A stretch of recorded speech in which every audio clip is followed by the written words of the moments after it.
আপনারা জানেন আমাদের 192টা কেন্দ্রের মধ্যে 162টা ছিল ভেন্যু কেন্দ্র। তারা নিজ কলেজের আশেপাশে বা নিজ কলেজের ক্যাম্পাসে কোনো ভবনে তারা পরীক্ষা দিত। ভেন্যু কেন্দ্র ছিল 162টা। এটা খুবই অ্যালার্মিং ছিল আমাদের জন্য। আমি বিভিন্ন বোর্ডের চেয়ারম্যানের সাথে কথা বলেছি, কোনো শিক্ষা বোর্ডে এই পরিমাণ সংখ্যক ভেন্যু কেন্দ্র কোথাও ছিল না।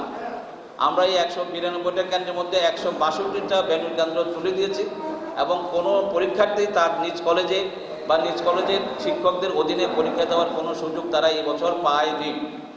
আমরা জেলা প্রশাসন, পুলিশ প্রশাসন, তারপরে শিক্ষক, প্রতিনিধি, সাংবাদিক, আপনাদের সকলের সহযোগিতায় সুষ্ঠু এবং নকলমুক্ত পরিবেশে ভেন্যু কেন্দ্রবিহীন এই বছরই প্রথম আমরা একটা পরীক্ষা সম্পন্ন করতে পেরেছি আপনাদের সকলের সহযোগিতায়।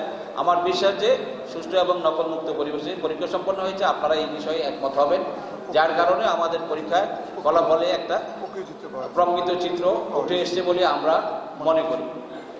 এখানে আরেকটা জিনিস আপনাদেরকে তথ্য দিয়ে রাখি, আসলে আমাদের এখানে যে জেলাভিত্তিক যে পরিসংখ্যান, তাতে একটা জেলাতেই পাশের হার খুবই কম, সেটি হচ্ছে নোয়াখালী জেলা। সেখানে 40.43 পাশের হার, এটা হচ্ছে পাশের হার। তারপরে আমি ফেনী জেলার ক্ষেত্রে 48.72, লক্ষ্মীপুরে আছে 48.95, চাঁদপুরে আছে 48.62, কুমিল্লা আছে 52.15 আর ব্রাহ্মণবাড়ি হচ্ছে 51.81।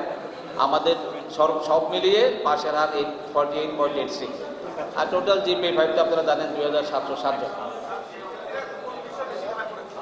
হ্যাঁ, আমাদের ইংরেজিতে পাশের হার 65 আমি ইংরেজি এবং উচ্চতর গণিত। উচ্চতর গণিত যেহেতু অনেকেরই চতুর্থ ঐচ্ছিক বিষয়, সুতরাং এটার প্রভাবটা কম পড়েছে।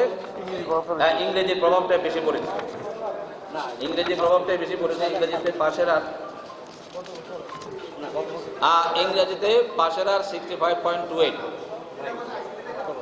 আইসিটিতে আমাদের পাশের হার হচ্ছে এই যে ইনফরমেশন কমিউনিকেশন 77.22।